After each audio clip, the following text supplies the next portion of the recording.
This is Dan Jarvis with Resiliency Radio, bringing you another episode, some updates on research that we have pending.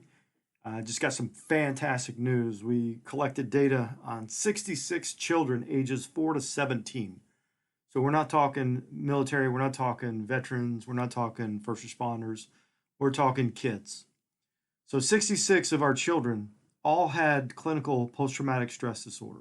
In other words, they scored high enough on the post-traumatic stress disorder symptom scale interview version 5. The average score was 46 points. 20 is the baseline for PTSD. So 0 to 19 would be subclinical, and anything from 20 to 80 is bona fide diagnosable post-traumatic stress disorder. So 46 average it's a pretty risky score, especially for a kid. That means that child's having probably 3 really bad interruptions per week in their quality of life. And what that means is nightmares, intrusive thoughts, just fear-based reactions. Those kids a lot of them are in displaced homes. In other words, they're not with their nuclear families. Many of them were with foster care or lived with grandparents or a court-appointed guardian. So of those 46 kids or 66 kids with an average score of 46, we had 1 to 3 sessions that were utilized of the Tactical Resiliency Process, and that's using no content. In other words, what they get to do is they get to process their trauma without talking about it. What I found profound was the 4-year-old. The 4-year-old was in foster care and was horribly abused when they were 2 years old, and finally got moved to live with an actual grandparent. And then the work was done. And now the child, went from not even talking or communicating to just totally thriving. And the grandmother's like, wow, he won't stop talking. It's great, but sometimes not so much, just kids being kids now versus him being traumatized. I want you to imagine for a second, what would that child's life be, say, by the time they're 25 years old? If they had stayed in a traumatized state at the age of 25, where would that kid be? Jail, prison, dead, or having some serious problems, or, having domestic violence issues or substance abuse issues, now, but that kid has got a whole different approach. No longer is that child traumatized. So instead of taking a right turn, he's now taking a left turn. And 25 years from now, he might be graduating from college. He might be going to medical school. He could be a police officer, a soldier, firefighter, entrepreneur, whatever that he wants to do when he gets to that age. So now I want you to think about the endless possibilities. If we could help our children in such a profoundly quick way at such an early age, what does that look like for our society moving forward? I want you to think about that kind of stuff. So of the 66 kids, ages 4 to 17, the average age was, I think, like 11 and a half, if you added them all and divided them by 66. So 11 and a half is the average age. The most sessions required for the kids was 3 sessions. And what I found super profound was 78% of those kids only needed 1 session. 2 of the kids needed 3 sessions. The others were all 2 sessions and they were done. So think about that. A child going in for services would probably be pulling money out of the system for quite some time, is now healthy after 3 sessions. Think about what that looks like, for our Medicare system, for Medicaid, for all of the kids that are involved with, a lot of the lower socioeconomics, inner cities. Wow. That's just, to me, that's like, if you can't get behind with what we're doing, then you lack the capacity to have empathy for anybody. Because I've always said, if we can convince people that this stuff will work with our children, that it's going to open up doors for us that we never thought would be possible. And I think we're getting into that. We're going to find an organization that deals with human trafficking. And because we've already worked with survivors of human trafficking individually, how cool would it be to get in with an organization that works with them collectively, just to capture the data and the research. A buddy of mine who was a deputy and a former Marine is trained to do our processes, and he worked with a human trafficking survivor, did 2 sessions with her. her score was like 78 on the PSSI-5. So she was 6, 7 days a week. She was struggling and having real big anger problems. Lived in a transition housing unit. She was she was abducted and used to commit criminal acts across state lines. Was in has currently litigation pending. So I won't disclose any private information because she's actually witness in a federal case. So Greg worked with this young lady, and now they're actually hiring her as an intern at the church because she's literally done a 180. Like before, anger, rage, outbursts all the time, and they were struggling to deal with her. And then they finally met with Greg and ran the tactical resiliency process and the emotions management process. And now, no more nightmares, no more flashbacks, no more thoughts bombarding her. Instead of 7 days a week having major disruptions in her quality of life, she's got none. So she's literally scored out at the bottom. She's at 0. She's not having any symptoms associated with her post-traumatic stress disorder. And that is pretty remarkable as well. So we're going to get into some of these organizations because I think there's so many veteran organizations out there, and we're really struggling to try to connect with as many as we can because it's very territorial, and I really don't like that aspect of the nonprofit world because whenever you offer somebody a solution for post-traumatic stress disorder and their whole organization is based on PTSD, you're challenging that organization's relevancy. And I get it. It's exactly what we're doing.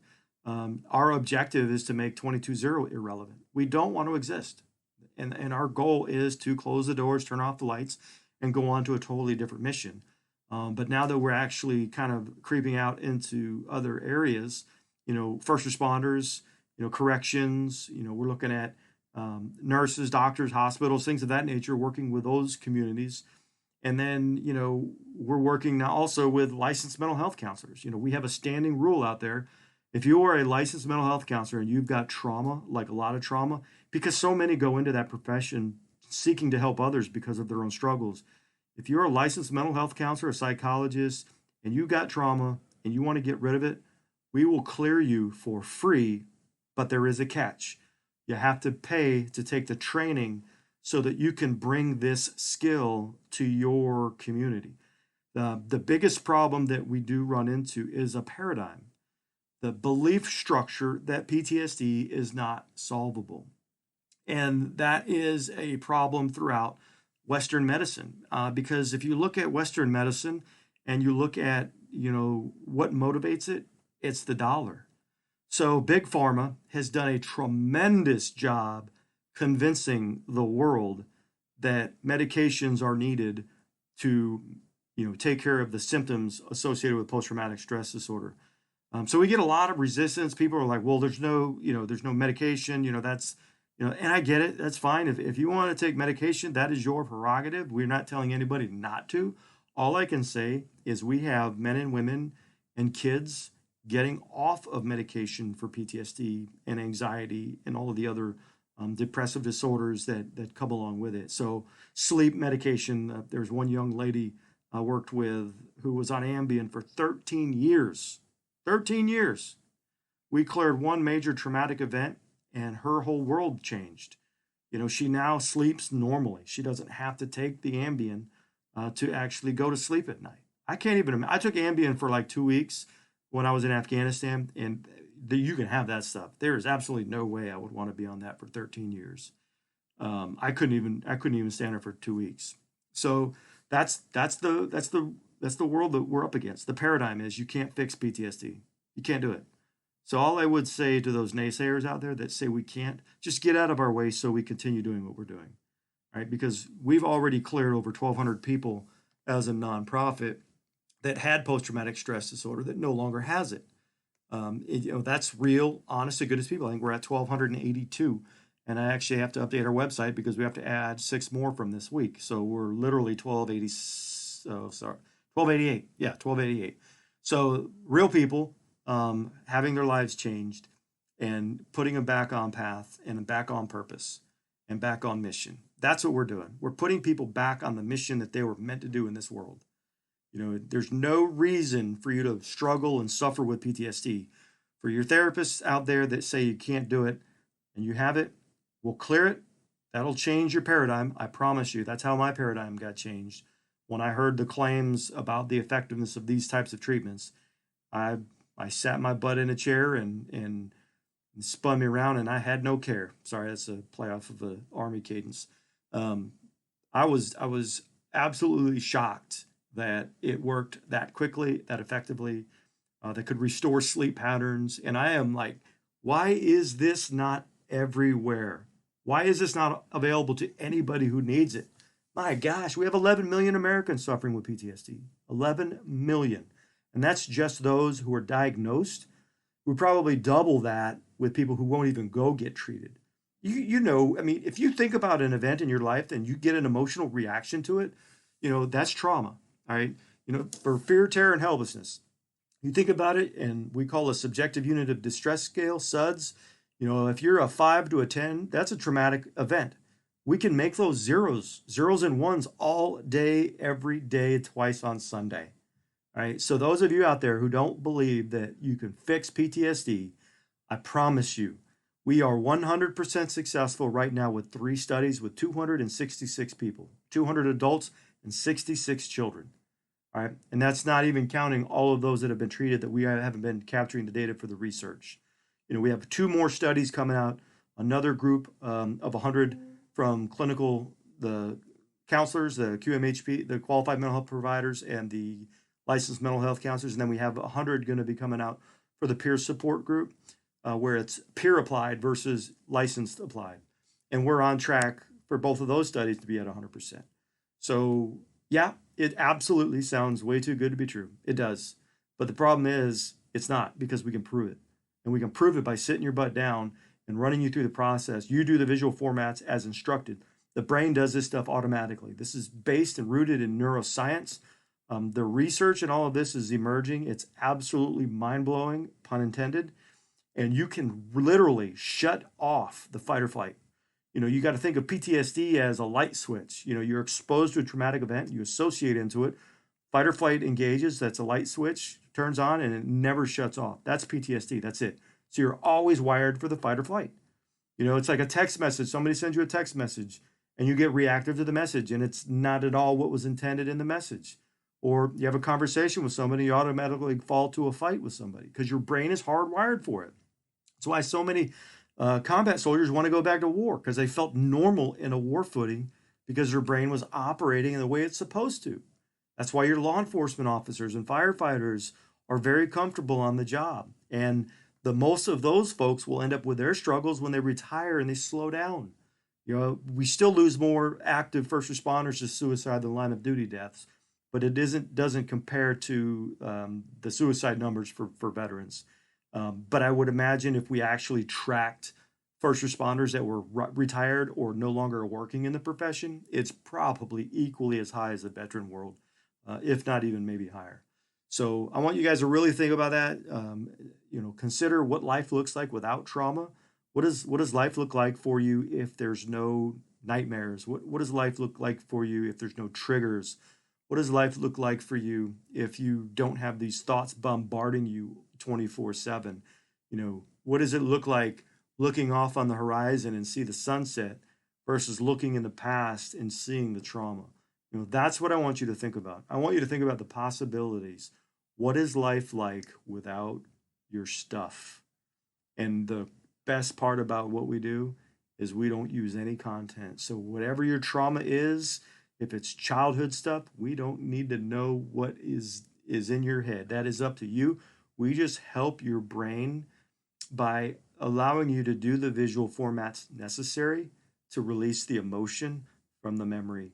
And when the emotion is released from the memory, that's it. They don't go back together.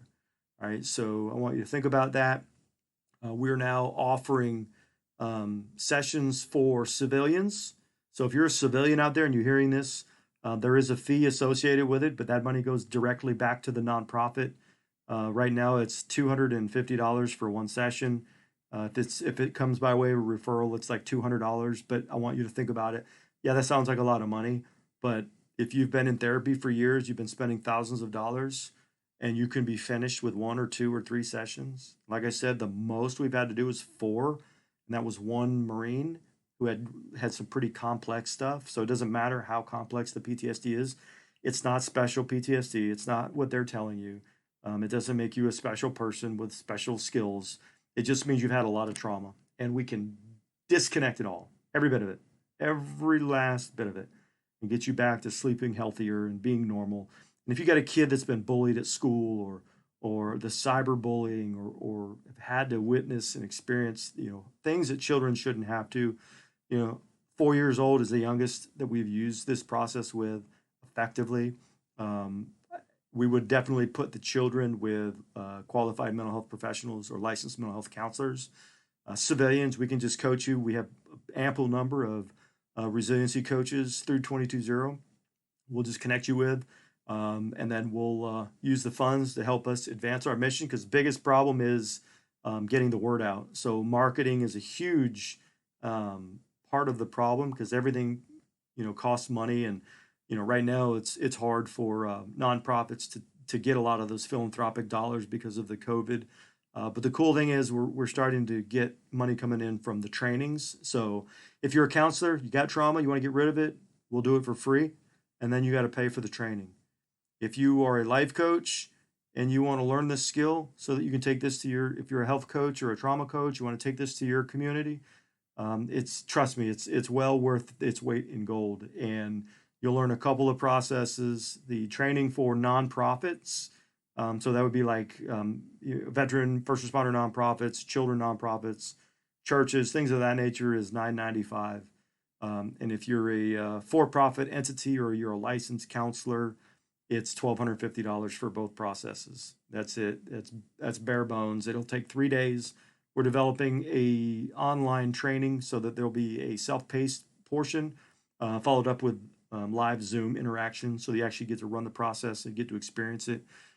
If you are a mom or a dad and you want to learn a skill so that you can use it with your family, think about that, how you could really help your kids. This stuff is used for everything from test anxiety in school, to fear of elevators, to full-blown post-traumatic stress disorder. Maybe your kid was involved with a traffic crash. Imagine having those skills in your own home to help your own children have better, healthier outlooks. Negative belief structures. You can reframe negative belief structures relatively quickly. So kids with very low self-esteem. I mean, it's amazing. The brain is absolutely phenomenal, and it's powerful. What we do is we give you the skills necessary to help whoever it is you're working with to make those changes on a subconscious level, and they're fully conscious and aware of it while they're doing it. It's truly remarkable. It's a game changer in humanity. It's a game changer for fear. I worked with a gentleman. 2020 was a trauma for him the whole year. All the way from the New Year's Eve and the next day when they started notifying COVID. Then all that escalation. We cleared the entire year of 2020. Right, and eliminated that trauma. If it's a relationship problem, like I worked with another gentleman, his negative emotion he called ex-wife. He couldn't put a name on it, but it had been plaguing him for 20 years.